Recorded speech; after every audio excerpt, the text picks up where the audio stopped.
मैं पहले सत्र में बात करना चाहता हूं जो आज मैं पढ़ने वाला हूं, नए नियम की कलीसियाओं के बारे में।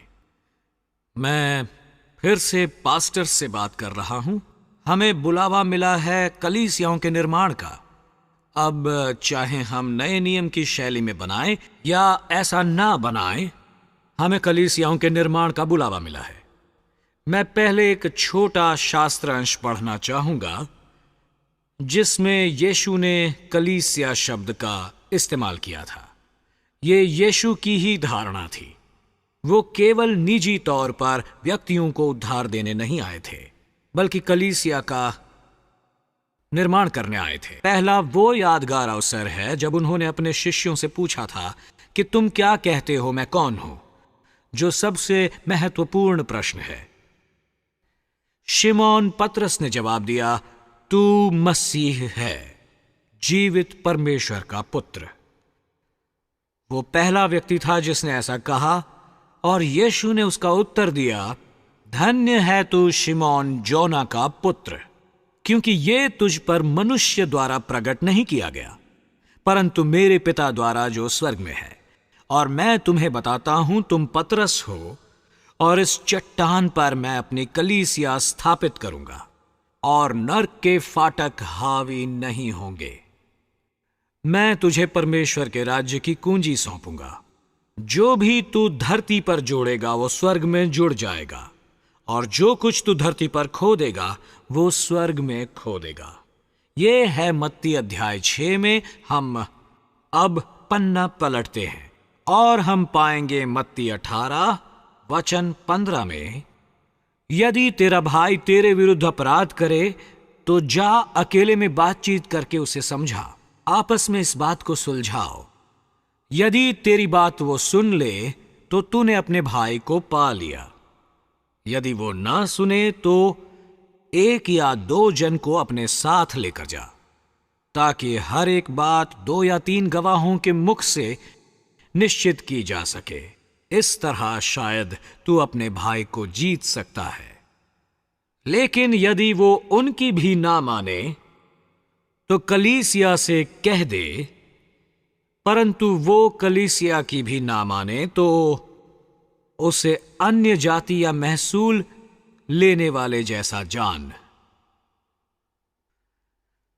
अगर आपने गौर किया होगा कि यीशु ने कलीसिया शब्द 2 बार इस्तेमाल किया, पर एक बहुत ही अलग तरीके से।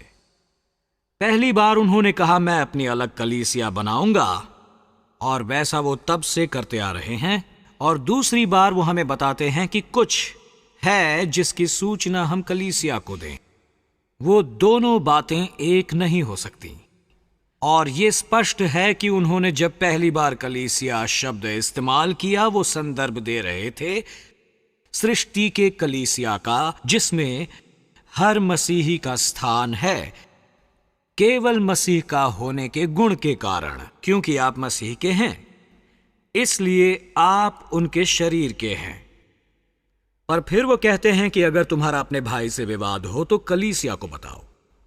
आप में से एक पूरी कलीसिया को बताए और आप अपना बाकी का जीवन बताएंगे, एक जगह से दूसरी जगह तक उड़ते हुए, कलीसिया को बताते हुए। और यह जाहिर है कि अब वो इस शब्द कलीसिया का इस्तेमाल करते हैं एक स्थान के रूप में। तो ये दोनों ही यीशु के मन में हैं, सृष्टि की कलीसिया और एक स्थानिक कलीसिया। और वो अपेक्षा करते हैं कि उनके अनुयायी इन दोनों के हों। और मैं दुनिया भर में लोगों से मिल रहा हूं जो अब चाहते हैं कि वो कलीसिया के हों, पर एक चर्च के नहीं। और ये उनके लिए काफी खतरनाक बात है, और बेशक ये यीशु की इच्छा भी नहीं है। वो कहते हैं, हां, मैं मसीह के शरीर का अंग हूं, मैं मसीह का हूं, मैं उसकी कलीसिया का हूं, पर वो इनकार करते हैं स्थानीय कलीसिया में शामिल होने का। इसलिए वो स्वयं पर लागू नहीं कर सकते इस बात को। दूसरा शास्त्र अंश यीशु की शिक्षा का, जो मत्ती 18 में, वो किसी कलीसिया के नहीं है, इसीलिए वो स्थानीय कलीसिया से बात कर सकते हैं, जो उनके लिए उनकी समस्याओं से निपट सकता है, यदि वो उनसे खुद ना निपट पाए। तो यही सबसे मुख्य और पहली बात है। सभी मसीही कलीसिया के होते हैं, पर बहुत से कलीसिया के नहीं होते, यानी स्थानीय कलीसिया के। पर मसीह आए दोनों का निर्माण करने, और कलीसिया बनती है स्थानीय कलीसियाओं से, और हमें उनका होने की जरूरत है। अब बेशक सब लोग जानते हैं कि कलीसिया केवल एक इमारत नहीं है, पर हम इस आदत में इतने ज्यादा पड़ गए हैं कि हम एक इमारत की तरफ ही इशारा करते हैं और कहते हैं मैं इस कलीसिया में जाता हूं। पर वो इमारत कलीसिया नहीं होती, कलीसिया लोग हैं। अब चाहे वो एक इमारत में मिले या खुले में, ये ही कलीसिया है जो स्थानीय कलीसिया है। एक बार मैं इंग्लैंड में गिलफोर्ड में था, जहां हमारी कलीसिया थी, और एक बस भर के छोटे बच्चे वहां पर आए एक बुधवार की सुबह अपनी टीचर के साथ। और टीचर ने कहा ये बच्चे एक एक्सरसाइज कर रहे हैं स्थानीय कलीसियाओं पर, और प्लीज क्या हम अंदर आ सकते हैं आपका कलीसिया देखने। मैंने कहा आई एम सॉरी, पर वो वहां नहीं है। और वो टीचर थोड़ी असमंजस में पड़ गई। कहा उसने कहा पर क्या ये कलीसिया नहीं है? मैंने कहा नहीं, ज्यादातर कलीसियाएं वहां लंदन में हैं आज, इसीलिए तुम उन्हें देख नहीं पाओगे। और वो टीचर बहुत परेशान लगने लगी और उसने मुझसे कहा खैर क्या मैं बच्चों को अंदर ला सकती हूं? और वो सब बैठ गए और उन्होंने कहा क्या आप उनके सवालों का जवाब दे सकते हैं? और उन सब के हाथों में एक पेन था और एक कागज का टुकड़ा था। वो रुके थे जवाब के लिए, और वो ऐसी बातें पूछने लगे जैसे दीवार पर उस चीज के क्या मायने हैं। और मैंने कहा खैर वो एक वेंटिलेटर है और वो ताजी हवा अंदर आने देता है। और उन्होंने कहा वो चीज जो तुम्हारे आगे है उसका क्या मतलब है? मैंने कहा खैर उसका मतलब है ये एक छोटी सी लाइट है जिससे मैं अपनी नोट्स देखता हूं जब मैं प्रचार करता हूं, और मैं उसे ऑन कर देता हूं। और वो कहते रहें कि उसका मतलब क्या है, उसका क्या मतलब है, उसका मतलब क्या है। और मैंने महसूस किया कि वो दूसरी कलीसियाओं को देखते रहे हैं जहां हर एक चीज संकेतिक थी, उसका कोई मतलब था। जहां यहां तक कि कुर्सियों के अंत में जहां लोग बैठते थे वहीं 3 दायरे थे जो सीट के अंत में तराशे गए थे, 3 ओवरलैपिंग सर्कल, और उन्हें बताया गया था कि उसका मतलब है होली ट्रिनिटी। तो दूसरी कलीसियाओं में उन्हें हर बातों का मतलब बताया गया था और मेरे पास कोई मायने नहीं थे। और अंत में क्योंकि उन्होंने कुछ भी नहीं लिखा था, मुझे उन पर दया आ गई और मैं आगे बढ़ा और मैंने फर्श के कुछ सेक्शंस हटाए और उन्हें मैंने बपतिस्मे का पुल दिखाया, और ये सचमुच उन पर हावी हो गया और जोरदार तरीके से वो लिखने लगे। मैंने उनसे कहा यही वो जगह है जहां आप लोगों को बपतिस्मा देते हैं। उन्होंने सोचा कि वो बहुत एक्साइटिंग था, ऐसा उन्होंने कहीं भी दूसरे चर्च में नहीं देखा था। तो कलीसिया एक इमारत नहीं है, और जब आप एक चर्च को संकेतों से भर देते हैं तो ये सचमुच बहुत ध्यान भटकाने वाला हो जाता है। हम संकेतों वाला चर्च नहीं चाहते। मैं आपको एक रहस्य बताता हूं। मैं अपने खाली वक्त में चर्च की इमारतें डिजाइन करता हूं। अब तक मैं दर्जनों डिजाइनें कर चुका हूं। आप उन्हें पूरे डिटेल में फैला हुआ देख सकते हैं, और उनमें से कोई भी एक चर्च जैसा नहीं लगता, कोई भी नहीं। वो एक बड़े परिवार का घर लगता है, क्योंकि वो घर है पर परमेश्वर का घर नहीं, और इसीलिए उन्हें ऊंची सीलिंग नहीं चाहिए जहां परमेश्वर अपना सिर घुसा सके। परमेश्वर के बहुत से घर इसी रूप से डिजाइन किए गए हैं, ऊंची ऊंची सीलिंग वाले, जैसे कि परमेश्वर किसी तरह उसके अंदर घुस सके। पर मेरे चर्च लगते थे पारिवारिक घरों की तरह, जिनमें लॉन्स थे, उनमें टॉयलेट्स थे, वो हर चीज जिसकी एक परिवार को जरूरत होती है। और मैं कहता हूं कि इमारतों को इस तरह डिजाइन करना चाहिए कि वो परिवारों के घर लगे। परमेश्वर का घर नहीं, बल्कि परिवार के लिए एक घर। फिर भी लोग आते हैं और सर्विस की शुरुआत में प्रार्थना करते हैं, हे प्रभु मैं आपके भवन में आया हूं। पर ये घर है परमेश्वर के लोगों के लिए, उनके परिवार के लिए। ये एक बड़े घर जैसा ही ज्यादा लगता है, जहां एक बहुत बड़ा परिवार घर जैसा महसूस करे। इसीलिए तो वो वहां आते हैं। इसका मतलब है अगर आपको इसकी जरूरत नहीं, आप उन्हें अच्छे कम्युनिटी सेंटर के रूप में बेच सकते हैं। वो किसी तरह भी मसीही विश्वास से बंधे नहीं है। ये वो घर है परमेश्वर के परिवारों के लिए।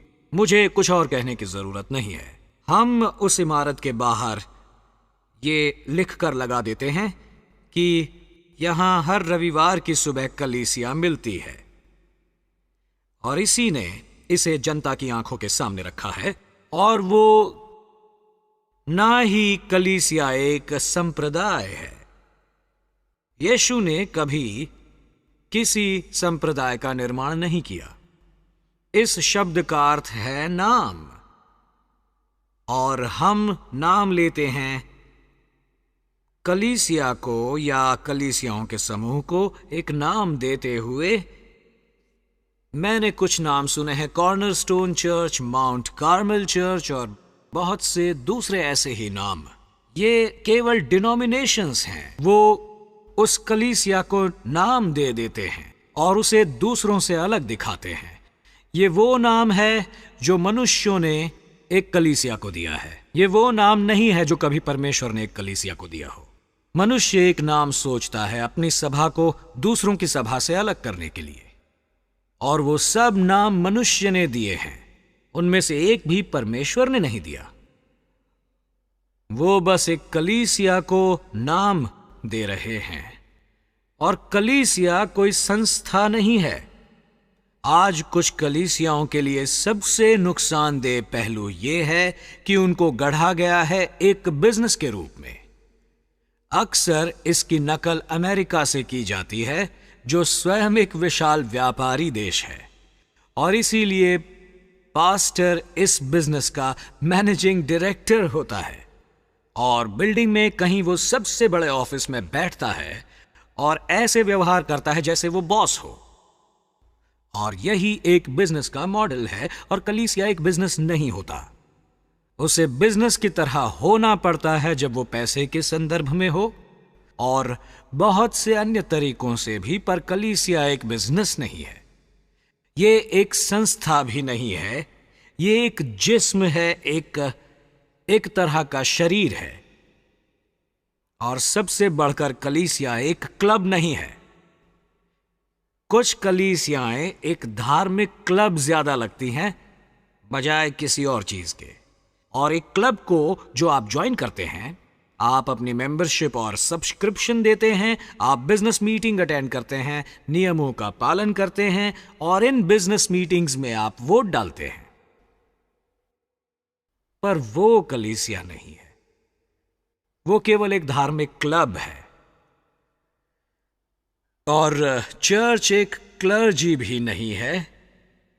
ये हैरानी की बात है कि कितने लोग कलीसिया को क्लर्जी समझते हैं।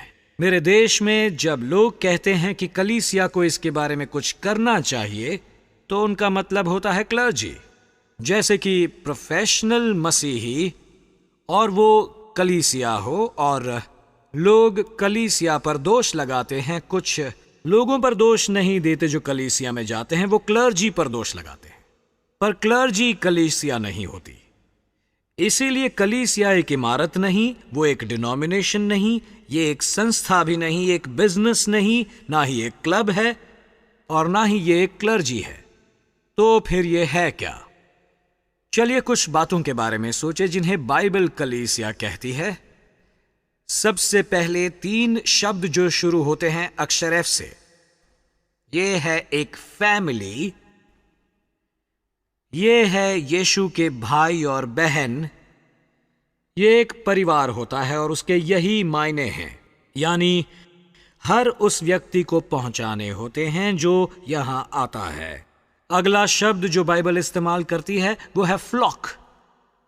हम भेड़ों का एक झुंड हैं, और हम उन चरवाहों के अधीन हैं जो स्वयं एक अच्छे चरवाहे के अधीन काम करते हैं। हम एक झुंड हैं और भेड़ें बहुत समझदार जानवर नहीं होते हैं।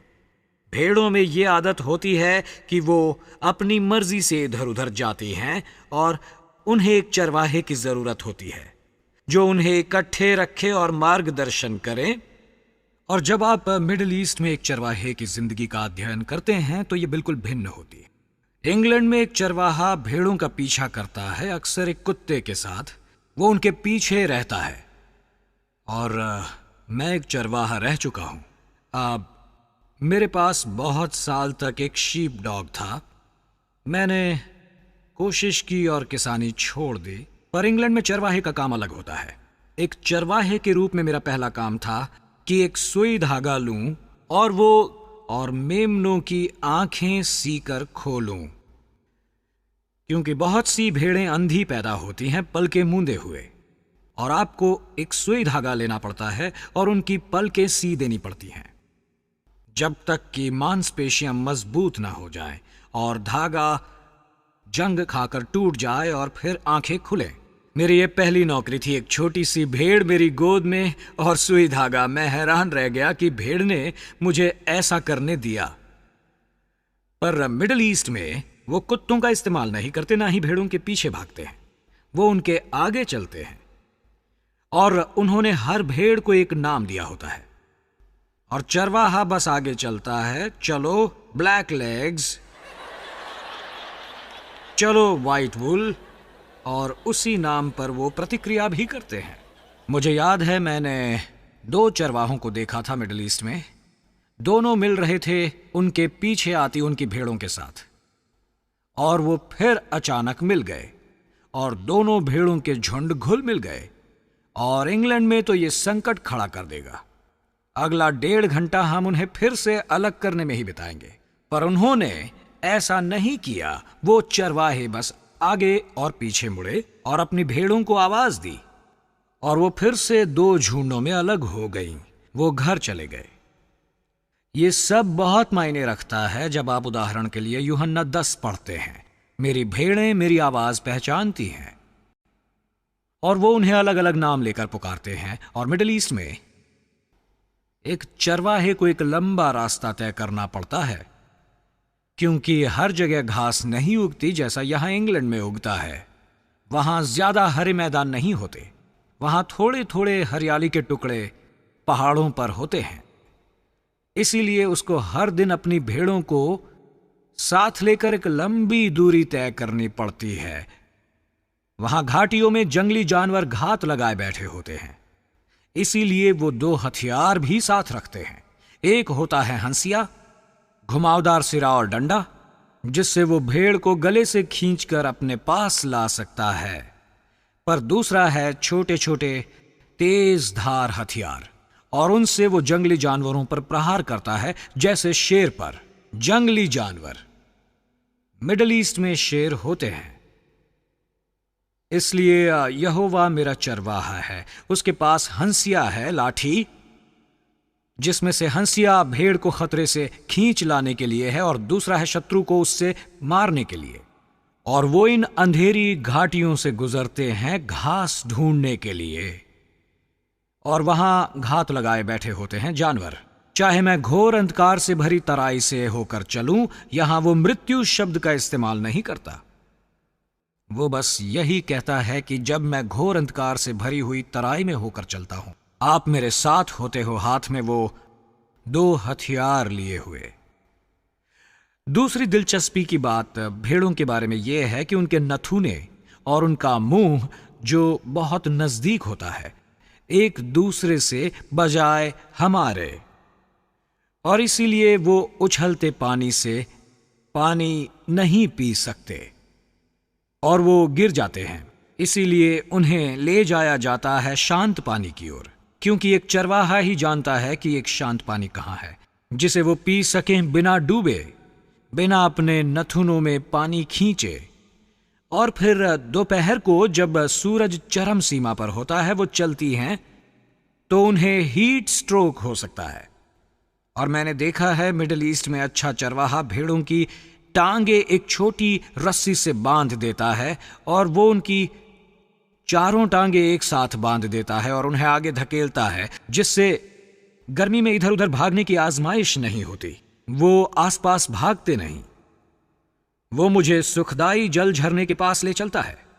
ये सब वहां भजन संहिता में है और ये बहुत शानदार है। एनीवे, मैं भेड़ों पर लेक्चर देने नहीं आया यहां।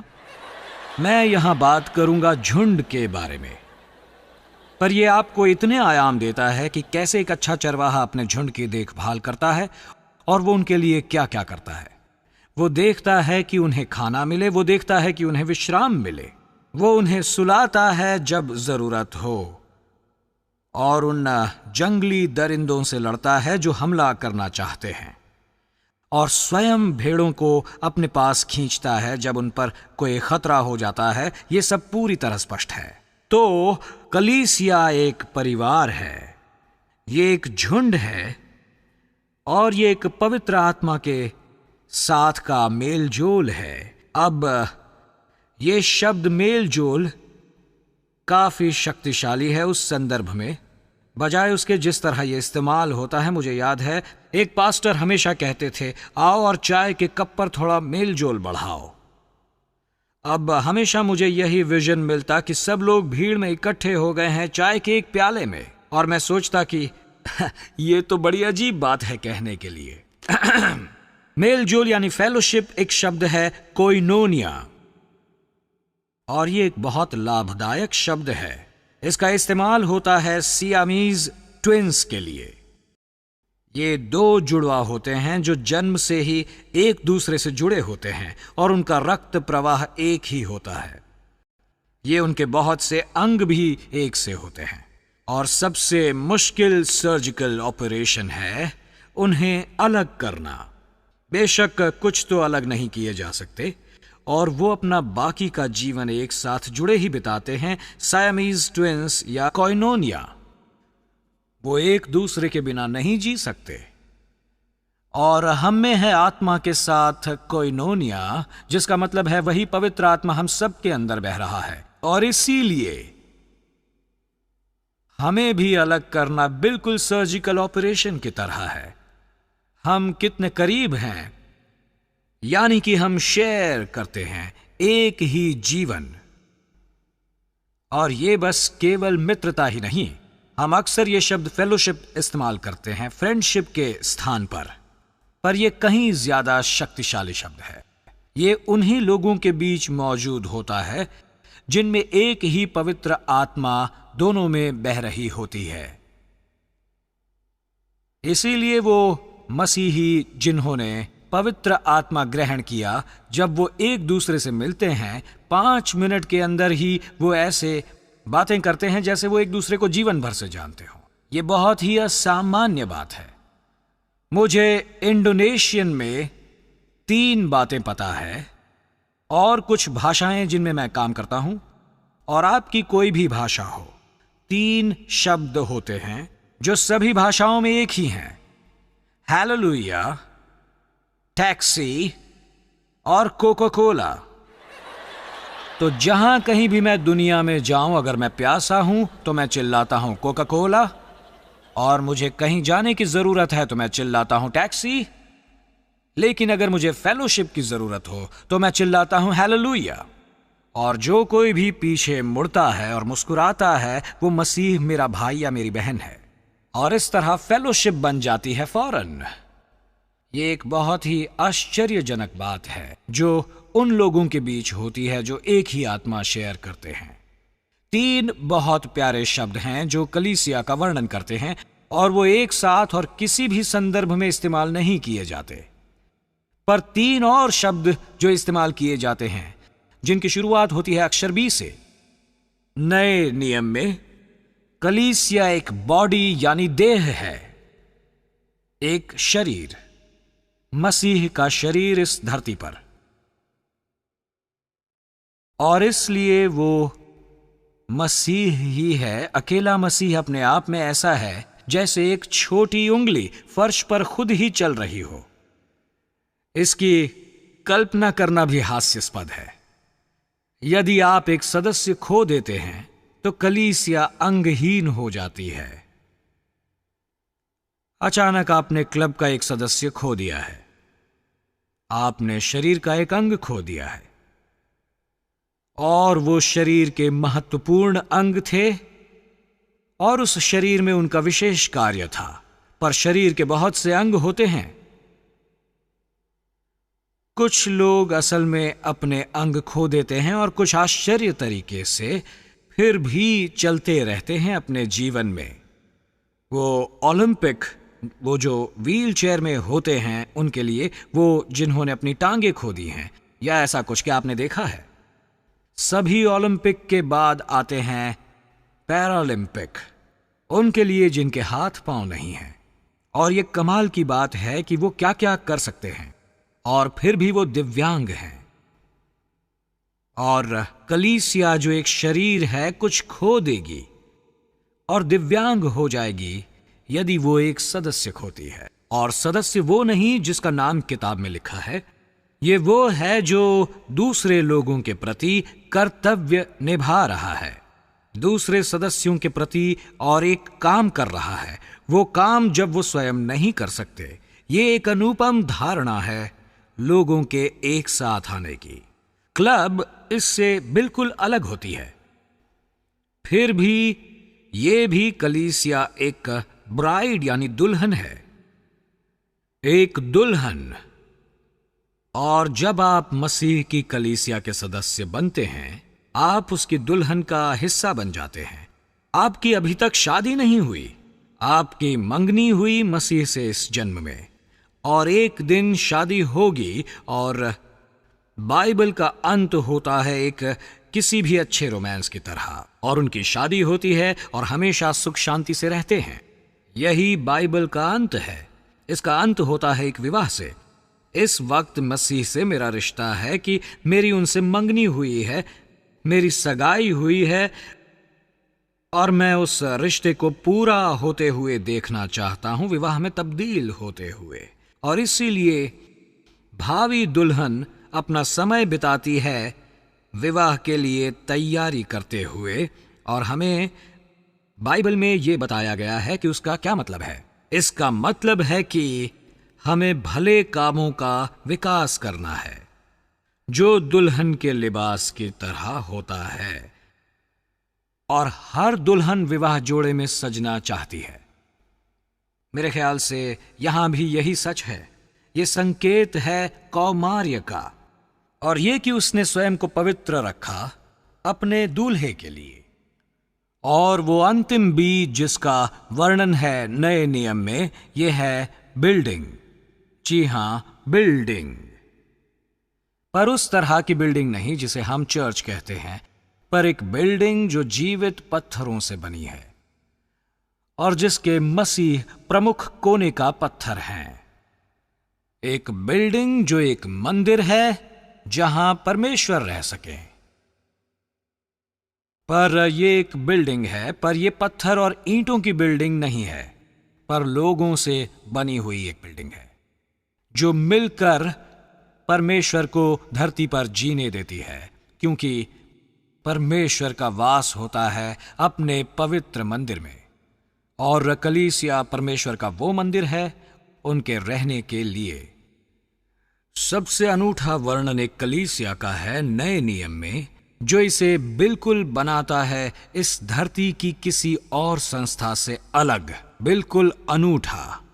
बस एक शब्द उन शब्दों के लिए जो कलीसिया में इस्तेमाल होते हैं, वो बुनियादी शब्द है एक्लेसियास, जिससे हमें शब्द प्राप्त होता है एक्लीसिए, एक्लीसियोलॉजी, एक्लीसियास्टिकल, यानी कि चर्ची।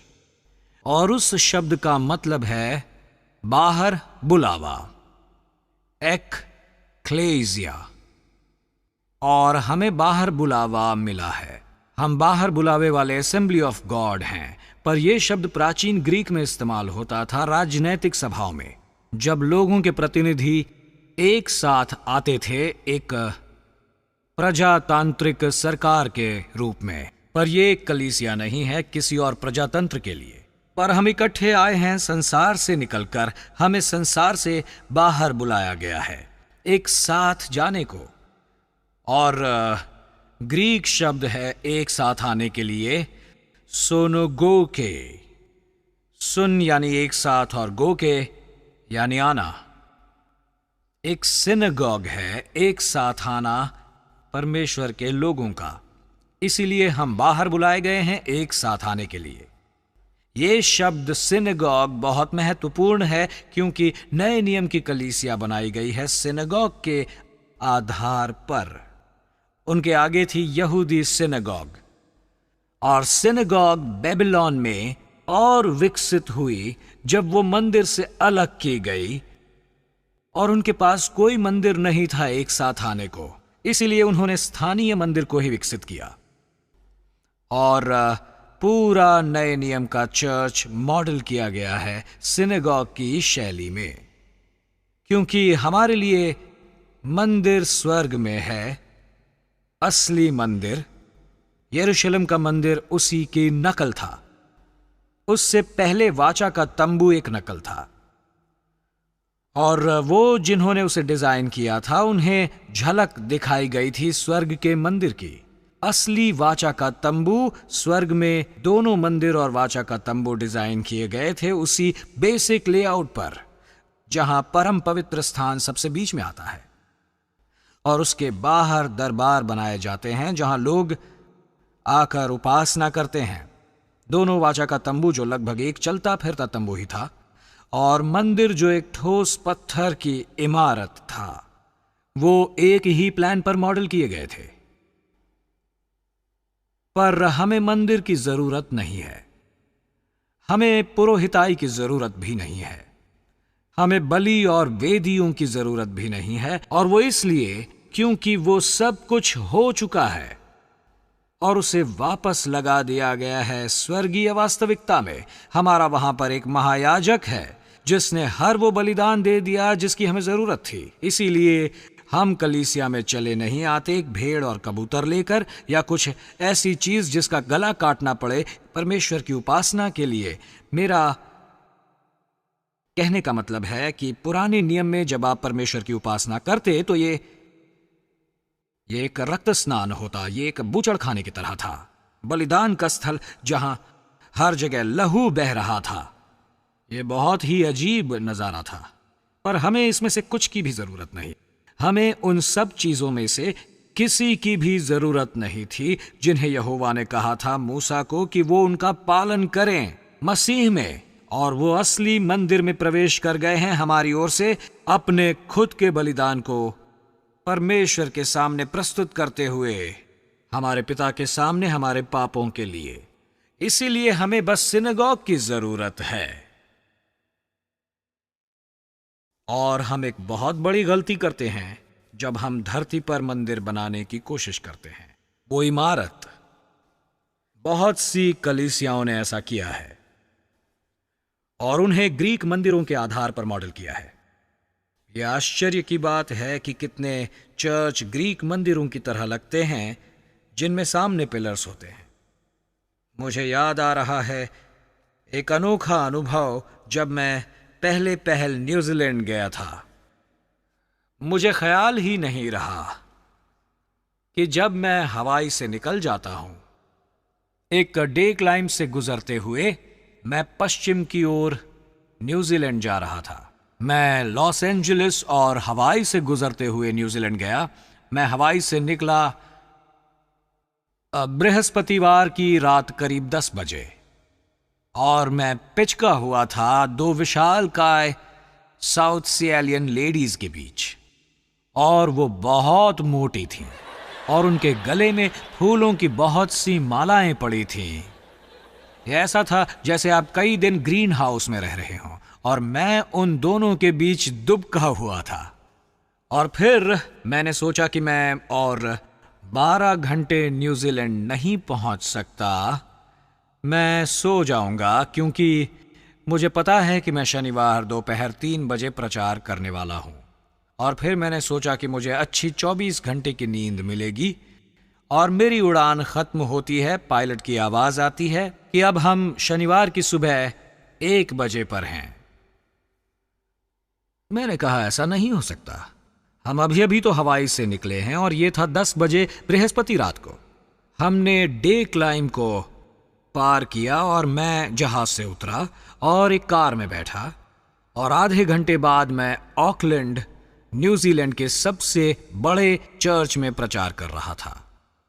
अब मैं पिछले दरवाजे से अंदर गया था और मैंने चर्च का अगला भाग बिल्कुल नहीं देखा था।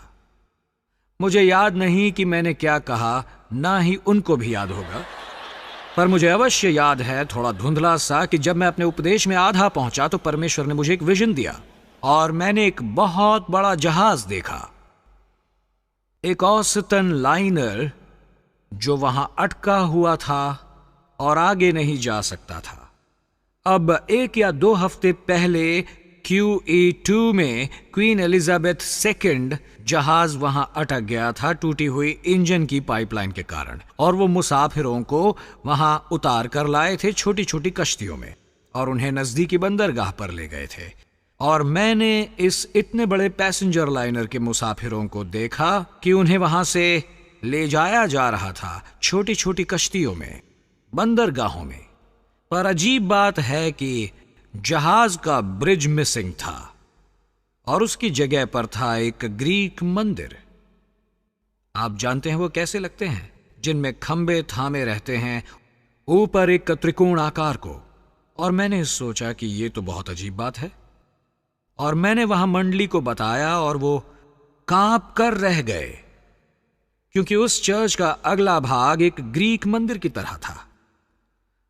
और कई महीनों तक लोग उस कलीसिया को छोड़कर जा रहे थे और टाउन हॉल में एक बड़े पेंटिकॉस्टल चर्च में जा रहे थे, और वो चर्च सिकुड़ता जा रहा था, क्योंकि छोटे छोटे परिवार और लोगों के समूह बाहर जा रहे थे। और इसने हमें एक कमाल का प्रकाश दिया हम सब के लिए। एनीवे, ये बस मेरे मन की कुछ यादें हैं, पर मैंने सोचा कि शायद आपको दिलचस्पी हो इसमें। सबसे पहली बात जिससे हमें निपटना होता है वो ये कि नेतृत्व का आकार क्या है इस नए नियम की कलीसिया में, क्योंकि हमें उसके आधार पर अपने नेतृत्व को ढालना होता है। पहली बात जो मैं कहना चाहता हूं वो बहुत ही महत्वपूर्ण है और शायद ये कुछ के लिए बहुत शॉक हो। नेतृत्व कभी भी एक आदमी का नहीं होता, और इसलिए आप कभी नहीं सुनते कि फला फला की कलीसिया। नए नियम में कभी भी ये एक स्थानीय कलीसिया नहीं थी, इसका नेतृत्व कभी भी एक व्यक्ति ने नहीं किया।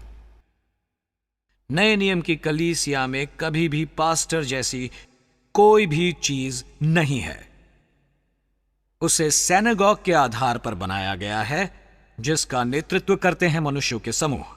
अब अंडरलाइन कीजिए इस शब्द पर, ना कि औरत और आदमियों का समूह, पर मनुष्यों का एक समूह, और वो कहलाते हैं कलीसिया के बुजुर्ग। इसका यह मतलब नहीं कि वो बूढ़े थे, इसका मतलब यह है कि वो आत्मिक रूप से आगे थे और दूसरे उनकी ओर देख सकते थे। कभी एक आदमी नहीं, हमेशा बुजुर्गों का समूह जो जिम्मेदारी साझा करते थे। और हमें बताया गया है 1 तीमुथियुस 2 में कि विशेषताएं क्या हैं। एक ये कि उनका विवाह एक ही स्त्री से हुआ हो। इसका यह मतलब नहीं कि उस समय वहां बहुविवाह का प्रचलन था। इसका मतलब यह है कि उनकी शादी एक पत्नी से हुई है और कभी तलाक नहीं दिया गया। बेशक अगर आपकी पत्नी मर जाती है तो आप पूरी तरह स्वतंत्र है दूसरा विवाह करने के लिए, पर कोई स्वतंत्र नहीं था कि तलाक ले और दोबारा विवाह करे और कलीसिया का बुजुर्ग बन सके। आपको पैसे का रसिया नहीं होना था, क्योंकि यह बहुत बुरा होता है एक कलीसिया के बुजुर्ग के लिए। मेरे कहने का यह मतलब नहीं है कि उनके पास पैसा नहीं था, उन्हें पैसों का प्रेमी नहीं चाहिए था। ये मुख्यतः उनके सुपरवाइजर थे जो चर्च को चला रहे थे, और हर नए नियम की कलीसिया में जितना जल्दी हो सकता है एक सिद्ध पुरुषों का समूह होता जो सुपरवाइज करता, जो उन सब कामों को कलीसिया करती।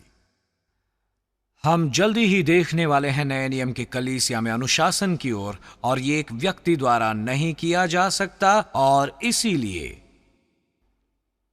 मेरे ख्याल से बहुत सी कलीसियाएं जिनका नेतृत्व एक व्यक्ति द्वारा किया जाता है कि वहां कोई अनुशासन नहीं रहता। यदि एक व्यक्ति कलीसिया को अनुशासित करने लगे तो जल्दी ही उसके शत्रु बन जाते हैं और वो स्वयं के लिए अपना जीवन कठिन बना लेता है।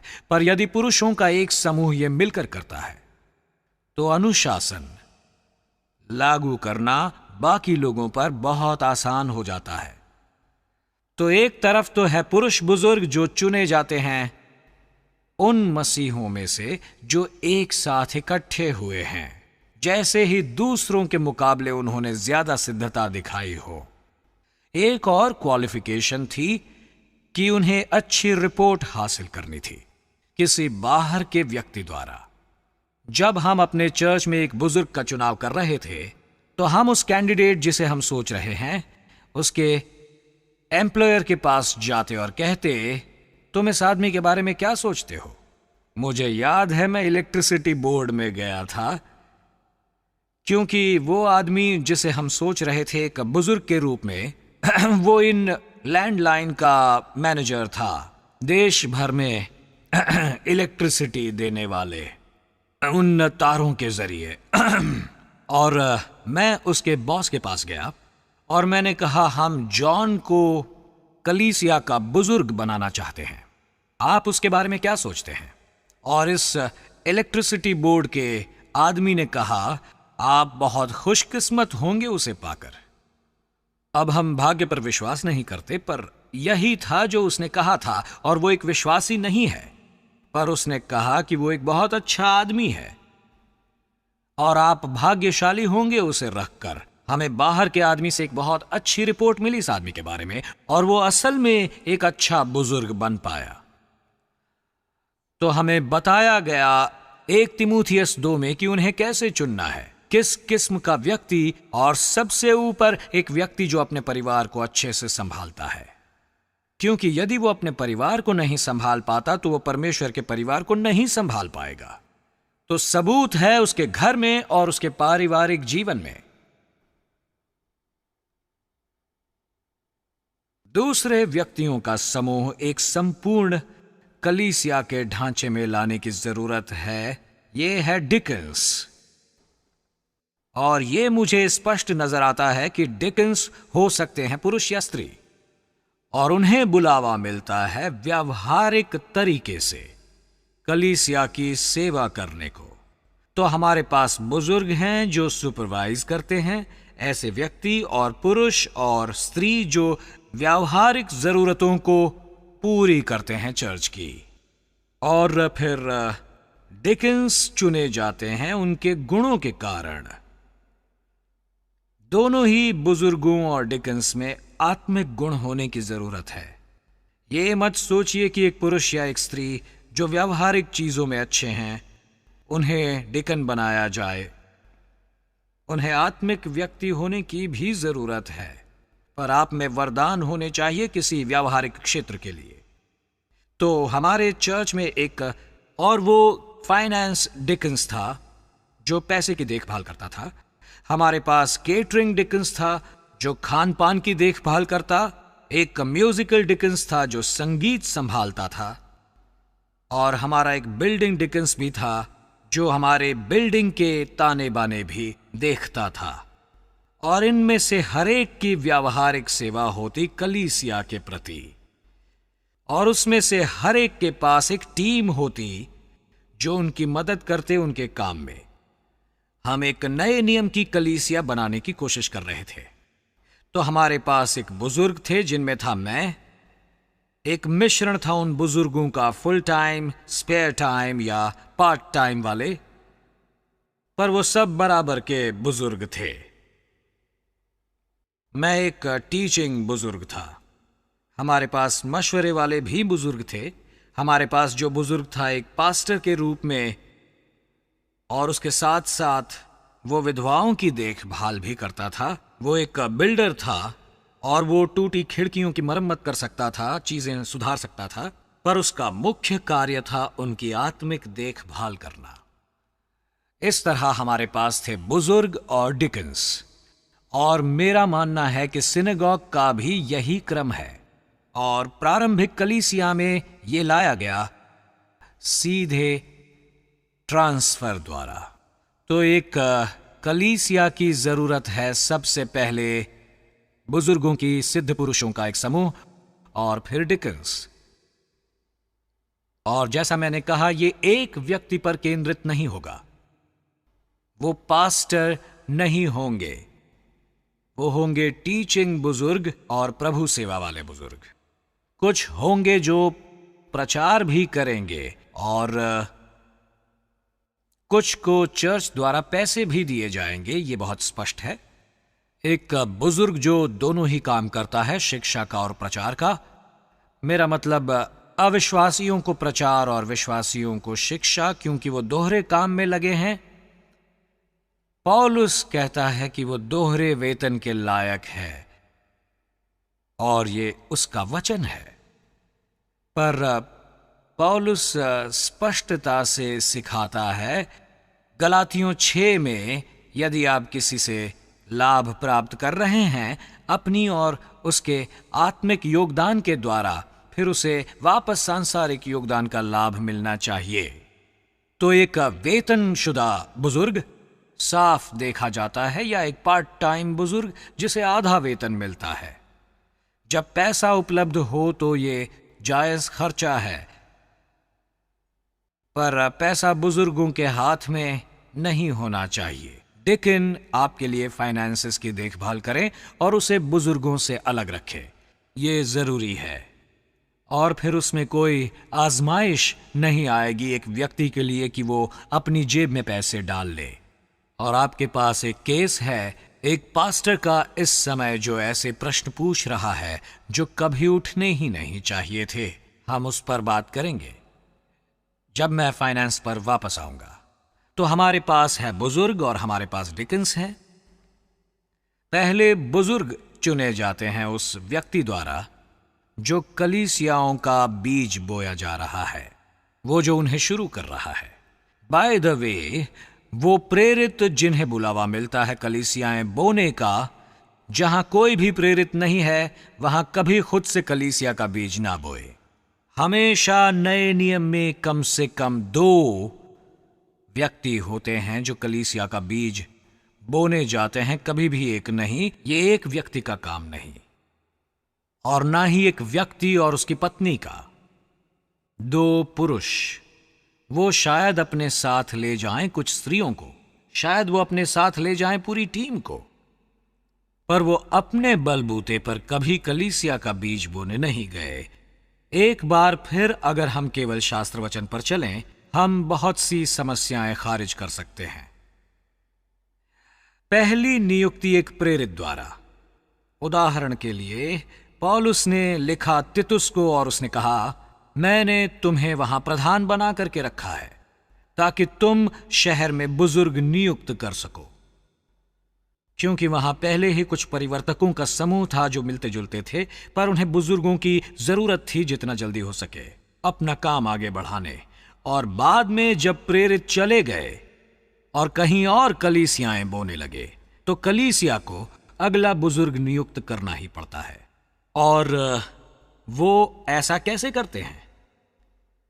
मैं आश्वस्त हूं नए नियम को ध्यानपूर्वक पढ़ने के बाद कि पूरी कलीसिया शामिल थी अगला बुजुर्ग चुनने के लिए, क्योंकि जो शब्द इस्तेमाल किया गया है कि उन्होंने अपने हाथ खड़े किए बुजुर्गों की नियुक्ति के लिए, जिसका मतलब है कि उन्होंने मंजूरी दी, उन्होंने इसके लिए मत दिया। इसे कहा जाए तो हमने भी ऐसा ही किया अपने बुजुर्गों के संदर्भ में, क्योंकि हमारा विश्वास था कि यही सही है, ना कि वो जिसे 50% मत प्राप्त हो, बल्कि हमने कहा कि उन्हें 5 से 4 ऐसे मेंबर्स चाहिए जो उन्हें चरवाहे के रूप में मान्यता दे सकें। वो शेपर्ड्स बुजुर्ग शायद कलीसिया का नाम ऊंचा करे और इसलिए उनकी सिफारिश की जाए, पर यह पूरी कलीसिया का मामला था। हम भेड़ों से पूछते हैं कि क्या वो चरवाहों को पहचानती हैं, क्योंकि वो उसी मनुष्य के पीछे जाएगी जिसे वो पहचानती है। यदि बुजुर्गों की नियुक्ति स्वयं बुजुर्ग द्वारा ही की जाती है तो उन्हें लादा जाता है और लोग शायद उन्हें ना स्वीकार करें चरवाहे के रूप में। पर यदि लोगों से पूछा जाए कि क्या आप इस व्यक्ति को परमेश्वर के वरदान के रूप में पहचानते हैं कि वो तुम्हारे चरवाहा है, फिर वो उसके पीछे जाएगी। उन्होंने उसे पहचान लिया है और हमने ऐसा ही किया है। हमने खुली व्यवस्था में विश्वास किया है। इससे मेरा मतलब है कि ये बुजुर्ग हर चीज भेड़ों के सामने लाते, झुंड के सामने लाते, परिवार के सामने लाते। अनुशासन के मामले में पूरी कलीसिया के सामने लाया जाता, क्योंकि पौलुस ने बुजुर्गों से कभी भी अनुशासित रहने को नहीं कहा। उसने पूरी कलीसिया को बताया कि वो व्यक्ति जो दुर्व्यवहार करे, और हम इसे व्यवहार में लाते हैं ताकि हर सदस्य का योगदान हो परिवार की जिम्मेदारियां निभाने में, और हमें पता चले कि ये सचमुच कारगर हुआ। हर महीने केवल सदस्यों के लिए केवल एक बिजनेस मीटिंग करते हैं, और वो ब्रिटेन में एक कानूनी जरूरत भी थी। शायद यहां हो, मुझे पता नहीं, पर उत्तरदायित्व के नियम और निंदा के नियम एक कलीसिया के बिजनेस मीटिंग पर लागू नहीं होते। अगर वहां जनता का एक भी व्यक्ति मौजूद ना होता, फिर हम पूर्ण स्वतंत्रता से उस व्यक्ति की चर्चा कर सकते, बिना कानूनी प्रक्रिया के किसी प्रकार के डर से, क्योंकि यह केवल सदस्यों की प्राइवेट मीटिंग थी। और हमने लोगों की चर्चा की, हमने संभवित बुजुर्गों की चर्चा की, हमने संभवित सदस्यों की चर्चा की, पर पूरी कलीसिया ने इसमें भाग लिया। और इसने मुझ में विश्वास पक्का किया कि आपके लिए सदस्यता होनी जरूरी है और नियमित रूप से सदस्यों की मीटिंग रखी जानी चाहिए अगर आपको एक नए नियम की कलीसिया में होना है। मैं इस पर वापस आऊंगा, यह बहुत अहम मुद्दा है। एक शास्त्र वचन मैं आपके दिमाग में तरोताजा करना चाहूंगा। यह मुख्यतः बुजुर्गों द्वारा इस्तेमाल किया गया है अपने खुद के बारे में। यह है इब्रानियों अध्याय 13 वचन 17 में। कुछ बाइबलों में इस तरह पढ़ा जाता है, ये अपने अगुओं की आज्ञा मानो और उनके अधीन रहो, उनकी अथॉरिटी के। और बुजुर्ग कई बार ये शास्त्रांश इस्तेमाल करते हैं अपनी इच्छा अपने सदस्यों पर लादने के लिए, और ये एक शरारत है जो नहीं करनी चाहिए। मैं आपको एक सरप्राइज दूंगा। ये शब्द आज्ञा मानना ग्रीक में नहीं है, ये शब्द सत्ता ग्रीक में नहीं है, ये शब्द अधीन ग्रीक में नहीं है, ये शब्द अधिकार भी ग्रीक में नहीं है। इसके बावजूद ये एक अच्छा अनुवाद है। इसमें यह नहीं लिखा है कि उनकी आज्ञा मानो जो आप पर सत्ता करते हैं और उनके अधिकार के अधीन रहो। यहां एक छोटी सी बात भी सच नहीं है। ये उन लोगों द्वारा गलत अनुवाद है जो बुजुर्गों को ज्यादा अधिकार देना चाहते हैं। असल में यह कहना चाहता है उनकी बात मानो जो तुम्हारे अगुए हैं और उनका आदर करो, उनके अधिकार को नहीं पर उन्हें। यह सदस्यों से सहकार्य की मांग कर रहा है, उनके द्वारा जिन्हें वो अपने अगुओं के रूप में पहचानते हैं। और यहां लिखा है कि उनकी बातें मानो, उनकी सुनो, उनकी वजहों को सुनो कुछ करने के लिए, जब तक कि आप भी स्वीकार न कर लें। यह सही है, पर वो ये नहीं जो आप पर सत्ता करते हैं, पर वो ये हैं जो आपकी अगुवाई करते हैं। वो अच्छे चरवाहे हैं और वो आपकी अगुवाई कर रहे हैं। वो आपको धकेलते नहीं, आपका पीछा नहीं करते, वो कुत्ते इस्तेमाल नहीं करते, वो आपकी अगुवाई करते हैं। उन्हें रास्ता दें, उन्हें अपनी अगुवाई करने दें। यह बहुत ही सौम्य बयान है जिसे सही तरीके से अनुवादित किया जाना चाहिए। फिर से आपका बस इसके लिए मेरे वचन पर ही विश्वास करना होगा। पर यदि आप किसी ऐसे को जानते हो जिसको ग्रीक आती हो तो आप जाइए, उससे पूछिए, अब आइए कलीसिया की सेवकाई पर। खैर, वो विशेष सेवकाइयां थीं। उनमें से 5 थी प्रेरित, भविष्यवक्ता, प्रचारक, पास्टर्स और टीचर्स। कुछ लोग सोचते हैं कि पास्टर्स और टीचर्स एक ही वरदान है और इसलिए वो 4 विशेष सेवकाइयों की बात करते हैं। पर मुझे यकीन है ये 5 हैं, क्योंकि मैं कुछ महान पास्टर्स से मिला हूं जो शिक्षा नहीं दे सकते और कुछ शिक्षक भी हैं जो प्रभु सेवा नहीं कर सकते एक पास्टर की तरह। अक्सर एक मनुष्य उन दोनों चीजों में बेहतर होता है। कभी कभार ऐसा कोई होता है जो दोनों चीजें कर सकता है, पर उनका काम है अपनी सेवकाई को कई गुना बढ़ाना और अपनी कलीसिया को भी लोगों को उस सेवकाई में शिक्षित करना। वो कलीसिया को दिए गए हैं ताकि वो कलीसिया को बना सकें प्रेरित कलीसिया। भविष्यवक्ता एक कलीसिया को दिया जाता है ताकि वो कलीसिया को भविष्यवाणी दे। एक प्रचारक दिया जाता है ताकि वो कलीसिया को प्रचारक कलीसिया बना सके। एक पास्टर कलीसिया को दिया जाता है ताकि वो कलीसिया का ख्याल रखे। और एक शिक्षक कलीसिया को दिया जाता है ताकि वो दूसरों को प्रोत्साहित करे और शिक्षा दे। वो अपने आप में अलग थलग सेवकाइयां नहीं हैं। ये वो सेवकाइयां हैं जिनका काम है कि उसे कई गुना बढ़ाए और साझा करे और दूसरे लोगों को भी यही करने के लिए कलीसिया में लाए। ये नहीं कि मैं एक विशेष प्रेरित हूं और तुम्हें मेरी सेवकाई को हाथ नहीं लगाना, पर मैं यहां हूं आपकी मदद करने के लिए ताकि आप प्रेरित बने। यही परिकल्पना है एक विशेष सेवकाई की, जहां तक मुझे समझ में आता है। अब उनमें से कुछ सेवकाइयां शायद बेहतर हैं जो एक कलीसिया से दूसरी कलीसिया तक सफर करती रहती हैं। अगर वो वहीं जमी रहें तो वो थोड़ी भारी होने लगती हैं।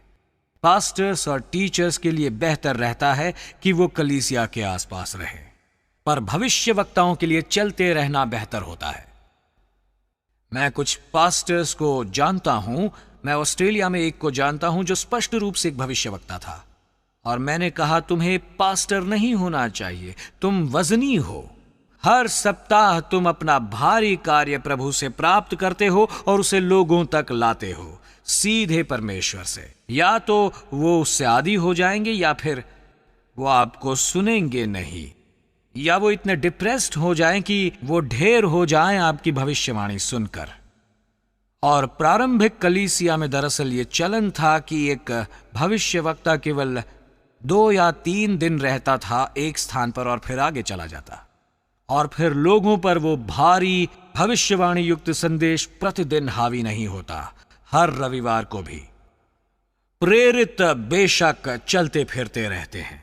उनका काम है कि आगे बढ़ चले जब एक कलीसिया स्थापित हो जाती है और कहीं और किसी और कलीसिया में स्थापित हो जाए।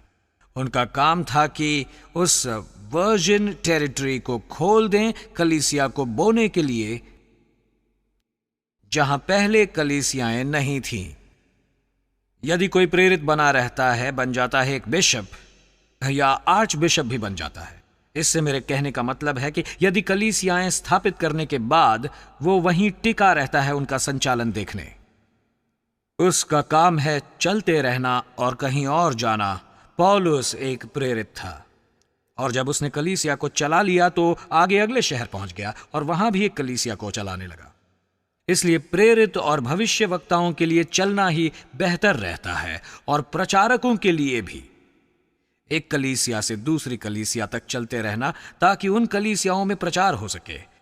पर पास्टर्स और टीचर्स के लिए बेहतर यही होता है कि वो वहीं रहें और मदद करें झुंड के निर्माण में। प्रेरित द्वारा कलीसिया स्थापित करने के बाद भविष्यवक्ता परमेश्वर का वचन लाते और प्रचारक मदद करते गिनती बढ़ाने में, और फिर पास्टर्स और टीचर्स अपना काम करते रहते। मैं एक कहानी सुनाऊंगा वैसी 2 सेवकाइयों का उदाहरण देकर। कनाडा में 2 व्यक्ति थे जो भालू के शिकार पर गए और उन्होंने किसी से जंगल में एक लकड़ी की कैबिन किराए पर ली। ये उनकी बेस थी। एक दिन उनमें से एक कैबिन में ब्रेकफास्ट बना रहा था और उसने खिड़की से बाहर देखा और वो डर गया जब उसने देखा कि वो दूसरा आदमी जंगल में भाग रहा था। उसका पीछा कर रहा था एक काला ग्रिजल बेयर। और उसने सोचा, ओ, मैं उसकी मदद के लिए क्या कर सकता हूं। और वो कुछ नहीं कर सका। वो उसको प्रोत्साहित करता रहा कि जितना तेज हो सके वो भागे, और वो भागा और भालू से आगे ही रहा और कैबिन के मुख्य द्वार पर आ पहुंचा। उसने मुख्य द्वार खोला और फिर सफाई से भालू को पकड़ा और उसे दरवाजे से अंदर धकेल दिया और दरवाजा बंद कर दिया। और खिड़की से वो पुकारने लगा, तुम उस वाले से निपटो, इस बीच में कुछ और लाता हूं। अब यही फर्क है एक प्रचारक और एक पास्टर में। प्रचारक बाहर जाता है और लोगों को लाता है और उन्हें कलीसिया में धकेलता है और फिर पास्टर से कहता है, अब तुम निपटो इनसे, तब तक मैं कुछ और लाता हूं। और वो सब किस्म के लोगों को अंदर धकेलते हैं और उनमें से कुछ को बहुत ज्यादा मदद की जरूरत होती है। पर आप कल्पना कर सकते हैं कि उसके बाद कैबिन के अंदर क्या हुआ होगा। देखिए, कुछ लोग गो गेटर्स होते हैं, वो औरों को ले आते हैं और बाकियों को ज्यादा कठिन काम करना होता है। उन्हें पेश करना पड़ता है मसीह यीशु में सिद्ध होते हुए, और जहां वे हैं उनके साथ वहीं से शुरुआत करके। तो ये सारी विशेष गिफ्ट्स फिट होती हैं और हमें ये समझ लेना चाहिए कि ये वरदान परमेश्वर की ओर से है। कोई ये नहीं कह सकता कि मैं एक प्रेरित बनने वाला हूं, मेरी महत्वाकांक्षा है एक प्रचारक बनने की। बहुत से लोग अपने वरदान को पहचानते हैं। वो क्या शब्द था जो मैं कहने वाला था? एक वरदान की प्रतिक्रिया में कंपन उत्पन्न होना। उदाहरण के तौर पर जब बिली ग्रेहम इंग्लैंड में थे तो बहुत से नौजवान जिनकी बस यही महत्वाकांक्षा थी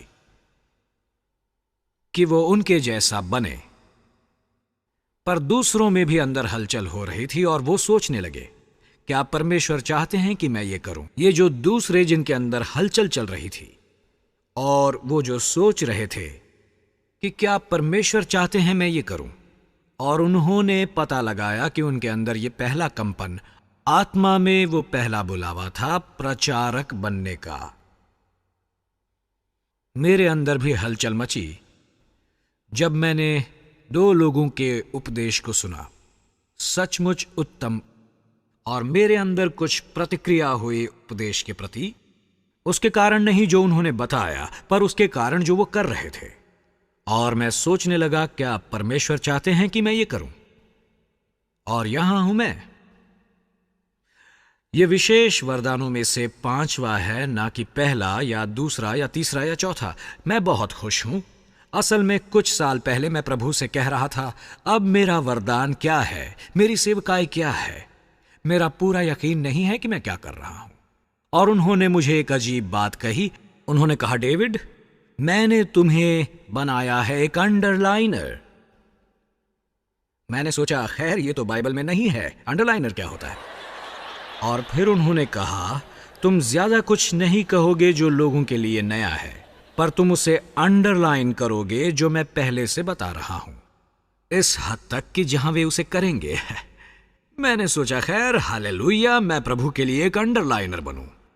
और फिर भी कल जब मैं आपसे एक बात कर रहा था, आपने मुझे बताया कि परमेश्वर पहले से ही आपको बता रहे हैं, और मैंने उसे अंडरलाइन किया।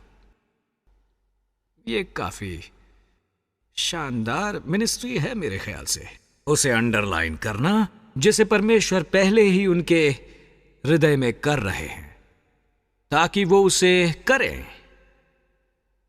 खैर, मैं इन नए नियम की किसी भी कैटेगरी में फिट नहीं होता, पर मैं जानता हूं कि प्रभु क्या चाहते हैं। इसी तरह हम अपने वरदान को पहचानते हैं जब किसी को हम सुनते हैं जो वरदानों का इस्तेमाल कर रहा है, और भीतर ही भीतर कंपन से और महसूस करने से, मुझे ये करना चाहिए, और नए कंपन ढूंढने चाहिए। ये मुझे मेरे दूसरे पॉइंट तक लाता है। नए नियम में हर एक व्यक्ति प्रभु सेवक है। नए नियम में क्लर्जी जैसी कोई चीज नहीं है। हर एक के पास किसी प्रकार की सेवकाई है। आरंभिक दिनों में पेंतिकुस्त के दौरान स्कैंडिनेविया, किसी ने एक महिला से कहा, एक पेंतिकुस्त प्रचारक ने, तुम्हारे अब कितने सदस्य हैं? और उसने कहा, फला फला सैकड़ों। और उन्होंने कहा, तुम्हारे अब कितने प्रभु सेवक हैं? उसने कहा, उतने ही संख्या में। और यही जवाब होना चाहिए एक सच्ची कलीसिया में, जहां हर सदस्य एक किस्म या दूसरी किस्म की सेवकाई में है, जहां हर सदस्य सक्रिय है और किसी तरह बाकी अन्य सदस्यों की ओर कार्य कर रहा है, एक सक्रिय कलीसिया में।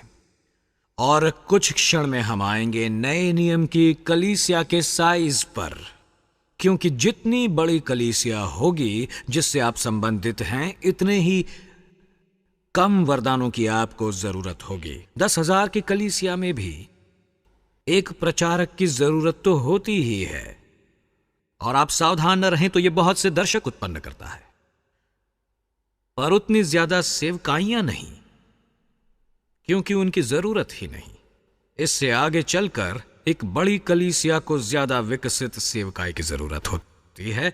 आप एक नौसीखिए को एक बड़ी भीड़ में छोड़ नहीं सकते, वरना वो जल्दी ही बुड़बुड़ाने लगेगा। इसलिए वो जिन्होंने अपने वरदानों को एक उच्च दर्जे तक विकसित कर लिया है, एक बड़ी कलीसिया चलाने को वो समाप्त कर रहे हैं। और नौसीखियों को बहुत कठिनाइयां होती हैं अपने वरदानों को विकसित करने में, ऐसी कलीसिया के लिए। खैर, अब हमने जिक्र किया है एक प्रेरित का। कुछ लोग सोचते हैं कि प्रेरित 12 तक ही सीमित थे, पहले प्रेरित, और आज हमें उनके नामों का इस्तेमाल नहीं करना चाहिए किसी के लिए भी। पर जब आप नए नियम में इस शब्द प्रेरित को देखते हैं तो वहां कम से कम 5 प्रकार के प्रेरित होते हैं। उनमें से 3 तो बिल्कुल अनोखे थे और उनमें से 2 कुछ ऐसे ही निकले। शब्द प्रेरित का मतलब है कोई जो भेजा गया है, भेजा हुआ। अपास्टलाइन एक ग्रीक शब्द है भेजने के लिए। यह वही शब्द है जो लैटिन में है मेथारी, जहां से हमें मिलता है मिशनरी और मिसाइल जैसे शब्द। एक मिशनरी एक इंटरकॉन्टिनेंटल बैलिस्टिक मिसाइल होता है। वही शब्द यहां इस्तेमाल होता है। ए से बी तक भेजा गया कुछ करने के लिए। यही सब है शब्द जो प्रेरित का अर्थ है।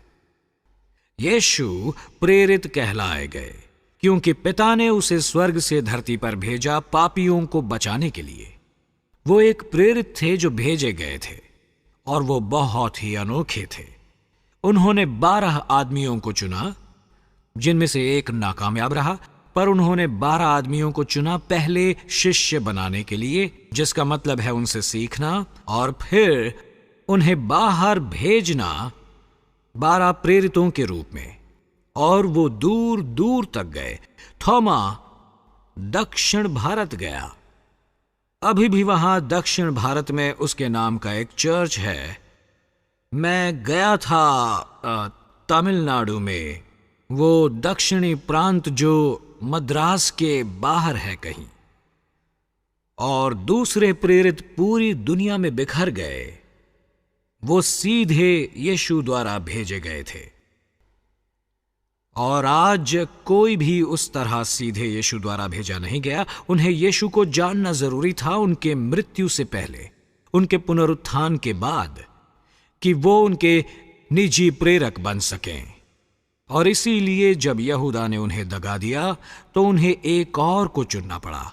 और ये ऐसा था जैसे उन्हें उनकी मृत्यु से पहले जाना होता और उन्हें जाना होता उनके पुनरुत्थान के बाद, ताकि वो व्यक्तिगत रूप से गवाही दे सकते पुनरुत्थान की सच्चाई के प्रति, जो कुंजी थी सुसमाचार फैलाने की। तीसरी तरह का प्रेरित था पौलुस।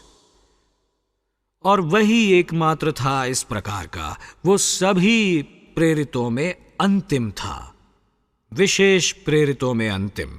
उसने यहूदा का स्थान नहीं लिया। बहुत से लोग कहते हैं कि वो नंबर 12 था। नहीं, उसने ये स्वयं कहा, मैं नंबर 13 हूं, मैं नंबर 12 नहीं हूं।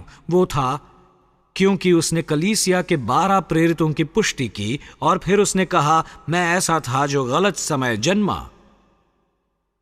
केवल वही एकमात्र था जिसे नियुक्त किया जीवित पुनरुत्थानित मसीह ने। और वो दृश्य उस पुनरुत्थानित मसीह और उसकी महिमा में उसे 3 दिन तक अंधा कर देता है, जब तक वो चंगा नहीं किया जाता। और उसने कहा, मेरी एक अनोखी परंपरा है, जिसका मतलब है कि अन्य प्रेरितों से मैंने ज्यादा परिश्रम किया है, उन 12 प्रेरितों से। तो वो ये विशेष प्रेरित है जो हमें नए नियम में मिलता है, पर हमें और भी मिलते हैं। हम पाते हैं उदाहरण के तौर पर कुरिन्थ की कलीसिया, जिनका अपना प्रेरित था, उनका अपना भेजा गया। वहां कुरिन्थ की कलीसिया से उन्होंने उसे बाहर भेजा मिशनरी और प्रचारक बनने, और उन्होंने उन्हें प्रेरित कहा, यानी भेजा गया। वहां कुरिन्थ की कलीसिया से उन्होंने उसे बाहर भेजा मिशनरी और प्रचारक, और उन्होंने उन्हें प्रेरित कहा, यानी भेजा गया। और कोई भी कलीसिया जो अपने सदस्यों में से एक को भेजती है प्रचार करने के लिए, उन्हें प्रेरित कहना उचित होगा। यह फिलिपियों की पत्री में लिखा है। जिन्हें कलीसिया द्वारा फिलिपी से भेजा गया, वो पौलुस का गृह सेवक रोम में, जब पौलुस हिरासत में है, और उसने उन्हें एक पत्र लिखा धन्यवाद देते हुए कि उन्होंने एफ्रोडीटस को उनके प्रेरित के रूप में भेजा। वहां शीर्षक है फिलिपियन की पत्री में, पर बहुत से अनुवादकों की यह धारणा है कि वहां ऐसा कोई प्रेरित नहीं था, और उन्होंने अवश्य ही इसका गलत अनुवाद किया होगा, पर यह शब्द है प्रेरित। धन्यवाद आपके एफ्रोडाइटस प्रेरित के लिए, जो मेरे लिए खाना बना रहा है और मेरा बिस्तर बिछा रहा है और मेरी देखभाल कर रहा है।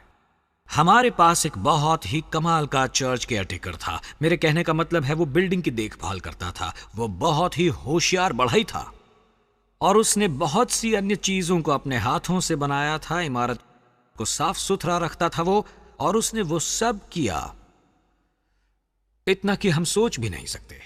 वो अंदर आवारा बच्चों को लाता है, उनके कपड़े उतारता और उनके कपड़े धोता, उस आवारा बच्चों को नहलाता, उन्हें साफ करता, उन्हें खाना खिलाता और वापस अपने रास्ते भेज देता। आपको खुश होना चाहिए यदि आपके पास कोई चर्च वार्डन है या वैसा केयर टेकर। तो आप जानते हैं हमने क्या किया?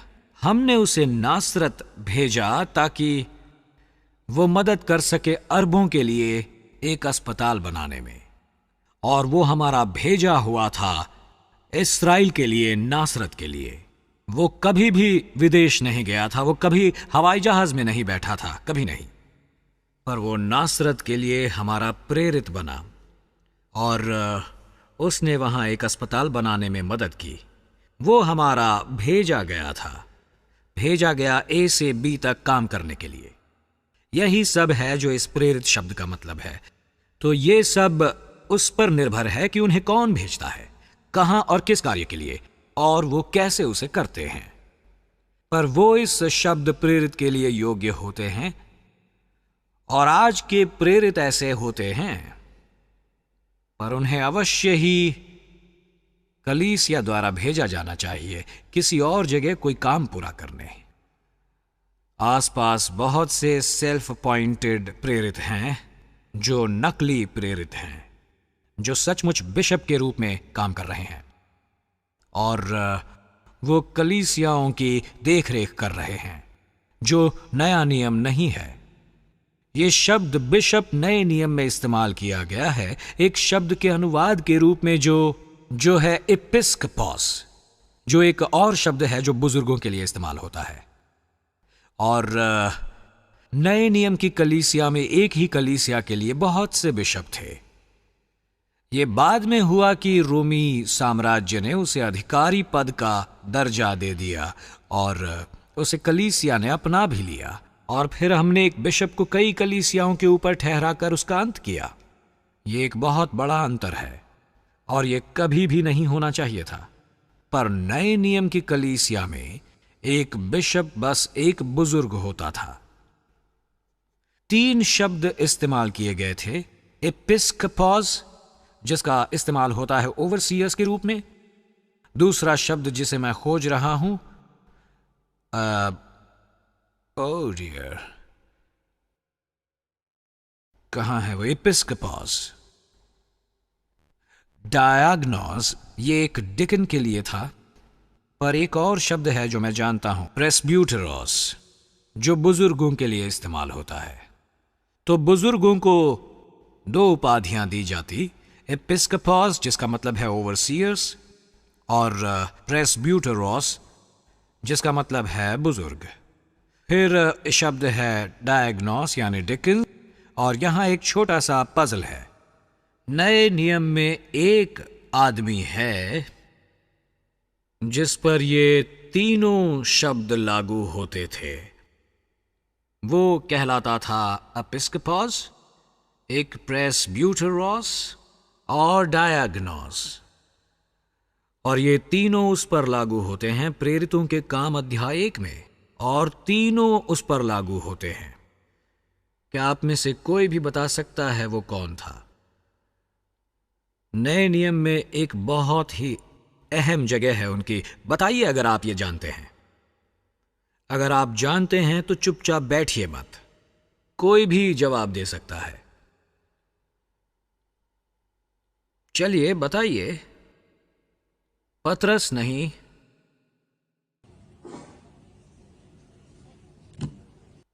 आप लोगों की प्रतिक्रिया कमाल की है। एक ऑडियंस के तौर पर मुझे बहुत मजा आ रहा है। चलिए अंदाजा लगाइए। कौन? क्या कोई बताएगा ये क्या कह रहे हैं? कौन? नहीं, फिर से कोशिश कीजिए। खैर, हमें इसे यहां खत्म करना चाहिए वरना आप सुनना बंद कर देंगे। वो है यहूदा। यहूदा इस्कारियत। वो था एक एपिस्कोपोस, एक प्रेस्ब्यूटेरोस और एक डायग्नोस, और ये तीनों उस पर लागू होते हैं प्रेरितों के काम अध्याय 1 में। जब उन्होंने कहा कि उनके स्थान पर किसी और को रखना होगा, उनके पास ये तीनों नौकरियां थी जो उन्हें रिप्लेस करनी थी। केवल वही एकमात्र व्यक्ति नए नियम में तीनों नामों से पुकारा गया। दिलचस्प है ना ये? यहूदा इस्कारियत। आप कभी इसे गैस नहीं कर पाते, है ना? वो तीनों में असफल हो गया और उन्हें उसे रिप्लेस करना पड़ा। खैर, फिर हमारे पास सेवकाई का एक चित्र है, और सभी सेवकाइयों का ये लक्ष्य है कि संतों को इन सब चीजों से लैस करें ताकि वो इन सब चीजों पर काम कर सकें। एक कलीसिया को लैस करने के लिए, प्रेरित होने के लिए, भविष्यवाणी करने के लिए, प्रचार करने के लिए परमेश्वर ऐसे ही कार्य करते हैं। तो ये काम सेवकाई को सदस्यता से ऊपर नहीं रखते। ये दिए गए हैं सेवा के लिए और सदस्यों को प्रशिक्षित करने के लिए। दरअसल यीशु बहुत खिलाफ थे इस पदक्रम के, हायरार्की के, जिसमें कुछ लोग दूसरों से ऊपर होते हैं। ये मेरा संस्करण है पदक्रम का, HIGHERARCHY। ये तब होता है जब वहां एक पिरामिड की तरह ढांचा होता है। ये वरदान उन वरदानों के ऊपर है और दूसरे उनके ऊपर, और ये खत्म होता है पास्टर जहां ढेर के ऊपर बैठा होता है। ये नए नियम का ढांचा नहीं है। यीशु ने कहा इसे कभी व्यक्तियों के ऊपर हावी ना होने दे। अन्य जातियों को यही करना पसंद है। अन्य जातियों को पावर और नियंत्रण पसंद है, पर आपको नहीं। आप में जो सबसे छोटा है वही सबसे महान किया जाएगा। आपको लोगों की सेवा करनी है, उन पर हुक्म नहीं चलाना है। और इसीलिए एक कलीसिया को एक बिजनेस मॉडल के आधार पर बनाना एक असफलता होगी। हमको बिजनेस की तरह होना पड़ता है, खासकर रुपए पैसों के संदर्भ में। अपने अकाउंट को ऑडिट करवाएं और सचमुच ध्यानपूर्वक नियंत्रण रखें कि कैसे पैसा खर्च हो रहा है। हमें यह करने की जरूरत है।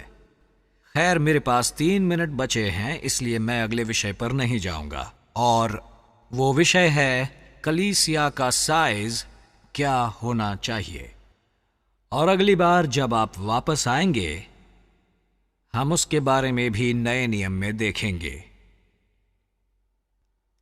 आपकी उत्सुकता बढ़ाने के लिए मैं बस यही कहूंगा कि कुछ कलीसियाएं बहुत छोटी होती हैं और छोटी कलीसियाएं नए नियम की कलीसिया होने के योग्य नहीं होती, ना ही कुछ बहुत ज्यादा बड़ी होती हैं। तो फिर सही साइज क्या होनी चाहिए?